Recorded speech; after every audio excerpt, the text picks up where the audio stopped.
Assalamualaikum warahmatullahi wabarakatuh. Halo semuanya, kami dari kelompok 5, pengantar ilmu kelautan dan oseanografi dari program studi ilmu kelautan kelas C Fakultas Pertanian Universitas Trunojoyo Madura. Di sini kami akan memaparkan materi tentang arus laut. Sebelum itu, izinkan saya memperkenalkan nama-nama dari kelompok kami. Yang pertama yaitu Dea Widyaningsih dengan NIM akhir 101, yaitu dengan saya sendiri. Yang kedua ada Velani Arwanda Salsabila dengan NIM akhir 036. Lalu ada Maya Hiba Anggriani dengan NIM akhir 045. Selanjutnya ada Muhammad Royhan Mu'alif dengan NIM akhir 003. Yang terakhir yaitu teman saya yang bernama Moh Bakhtiar Eka Santoso dengan NIM akhir 092. Selanjutnya adalah pemaparan materi yang akan disampaikan oleh teman-teman saya. Selanjutnya ialah arus laut. Arus merupakan suatu gerakan mengalir suatu massa air yang disebabkan oleh tiupan angin, perbedaan densitasi, atau pergerakan gelombang panjang. Pada masa sekarang ini, arus laut banyak dimanfaatkan untuk berbagai keperluan menunjang kehidupan manusia. Akan tetapi, penelitian tentang arus laut itu sendiri masih sedikit dilakukan terutama di wilayah perairan Indonesia. Arus air laut adalah pergerakan massa air secara vertikal dan horizontal sehingga menuju keseimbangannya, atau gerakan air yang sangat luas yang terjadi di seluruh lautan dunia. Dengan perkembangan teknologi yang semakin pesat, perekaman data arus dapat lebih mudah dilakukan, yakni dengan memanfaatkan data-data dari satelit altimetri.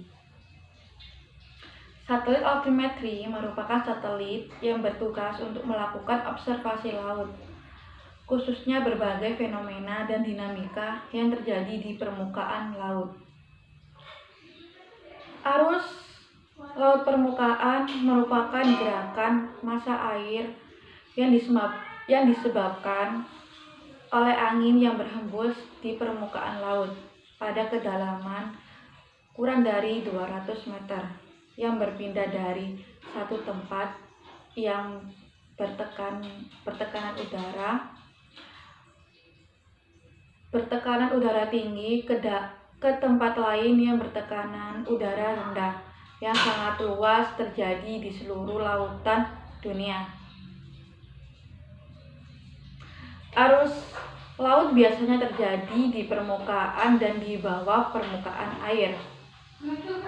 Bagi nelayan, arus laut memiliki peran penting karena dapat menentukan arah pelayaran. Angin merupakan suatu faktor utama yang mempengaruhi pergerakan arus permukaan laut. Semakin cepat angin berhembus, maka semakin besar pula gaya gesekan yang terjadi di permukaan laut.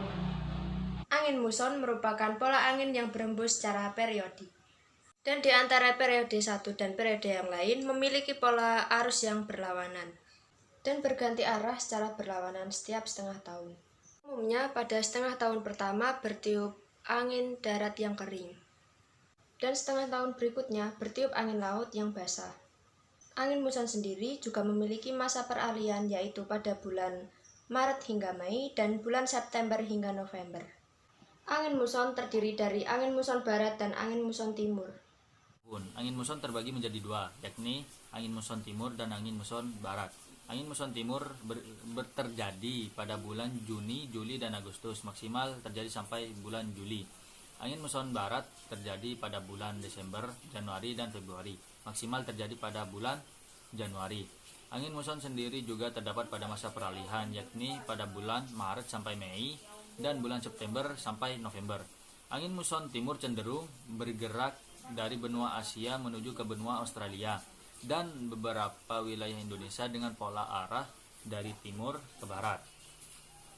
Ciri-ciri angin muson timur yakni yang pertama, arus lemah dengan kecepatan 0 sampai 4 meter per detik, bergerak di perairan Laut Cina Selatan, Laut Sulawesi, Laut Flores, Laut Sawu, dan Laut Timur. Yang kedua, pada perairan Selat Sunda, Laut Jawa, perairan sebelah selatan Pulau Jawa, perairan sebelah utara Pulau Papua, Laut Halmahera, dan Laut Arafuru mempunyai kecepatan arus berkisar antara 0 sampai 8 meter per detik. Sedangkan pada perairan Laut Banda, kecepatannya berkisar pada 4 sampai 8 meter per detik. Yang ketiga, pada perairan sebelah barat Pulau Sumatera, Selat Karimata, Laut Maluku, dan Laut Seram, arus bergerak dengan kecepatan 4 sampai 12 meter per detik. Sedangkan pada perairan Selat Makassar, arus bergerak dengan kecepatan sangat kuat, yakni 12 meter per detik. Angin muson barat. Angin muson barat cenderung bergerak dari benua Australia menuju ke benua Asia dan beberapa wilayah Indonesia dengan pola angin dari barat ke timur. Ciri-ciri angin muson barat yakni yang pertama, arus lemah dengan kecepatan 0 sampai 4 meter per detik, bergerak dari perairan sebelah barat Pulau Sumatera dan Selat Makassar. Yang kedua, arus sedang dan kecepatan 4 sampai 8 meter per detik, bergerak di perairan Laut Cina Selatan, Selat Sunda, Laut Sawu, dan Laut Banda. Yang ketiga, arus kuat terdapat pada perairan Laut Jawa dan Laut Sulawesi. Yang keempat, pada perairan Selat Karimata dan Laut Maluku terdapat arus dan kecepatan yang sangat kuat. Sedangkan pada perairan sebelah utara Pulau Papua kecepatannya berkisar antara 0 sampai 12 meter per detik. Baik, dapat ditarik kesimpulan bahwa oceanografi fisika dapat berupa arus laut, dan faktor ratanya arus laut sendiri adalah angin muson, dan angin muson terdiri dari angin muson timur dan angin muson barat. Sekian pemaparan dari kelompok kami. Jika ada kata-kata yang kurang jelas, mohon dimaafkan sebesar-besarnya. Akhirul kalam, Assalamualaikum warahmatullahi wabarakatuh.